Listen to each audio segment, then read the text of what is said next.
দক্ষিণ পশ্চিমের জেলা মেহেরপুরের সবজি রপ্তানি হচ্ছে সিঙ্গাপুর, মালয়েশিয়ায়। চলতি মৌসুমে বাঁধাকপি, বিটরুট ও কাঁচামরিচ রপ্তানি করে জেলার কৃষকরা আয় করেছেন 50 কোটি টাকারও বেশি।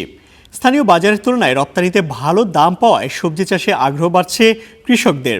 যথাযথ প্রশিক্ষণও দিচ্ছে স্থানীয় কৃষি বিভাগ। ক্ষেত থেকে বাঁধাকপি তুলে সেসব কাগজে মুড়িয়ে প্যাকেজিং করছেন মেহেরপুর সদর উপজেলার শ্যামপুর গ্রামের কৃষকরা। বিদেশের বাজারে পাঠানো হবে এসব সবজি।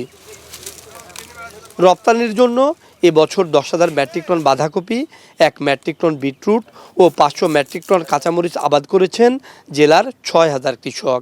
এসব সবজি সিঙ্গাপুর, মালয়েশিয়ার মতো দেশে রপ্তানি করা হয়। বিদেশে যাই হিসাবে মানুষও মানে আস্থা পায় যে কফি একটু পয়সা হবে, সেই জন্য আমরা সবাই একটু উপযোগী লাগাই। দেশেরটা একটু পোকা থাকলেও ও তারপরে আপনার একটু দাগি টাকি থাকলে সমস্যা নাই, কিন্তু রপ্তানি যেটা এটা ফ্রেশ লাগে, খুবই সুন্দর, ভালো লাগে। এটাকে খুবই ভালো করে পরিচর্যা করতে হয়। চলতি মৌসুমে মোট 50 কোটি টাকার সবজি বিদেশে রপ্তানি করা হয়েছে জানালেন কৃষকরা। ভরা মৌসুমে এসব সবজি দেশে কম দামে বিক্রি হলেও বিদেশে যাওয়ায় ভালো দাম পাচ্ছেন তারা। বিদেশি মাল যাওয়াতে আমরা আপনার দাম পাচ্ছি এবং অনেক টাকা পাচ্ছি, যেন 50,000, 60,000 টাকা, 70,000 টাকা বেচাকেনা করছি।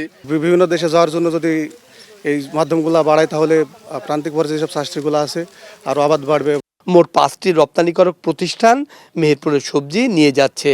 এবছরে কফি গেছে প্রায় 50 গাড়ির ওপরে, আরও আমাদের 50 গাড়ির ওপরে, মানে আরও 25 কন্টেনার আমাদের টার্গেট আছে এখন বাংলাদেশ থেকে যাওয়ার। মেহেরপুর জেলা থেকে তো ব্যাপক পাতাকপি যায় বাইরের রাষ্ট্রে, আপনার সিঙ্গাপুর, মালয়েশিয়া যায়। আমাদের এই মালটা যাবে আপনার মালয়েশিয়াতে।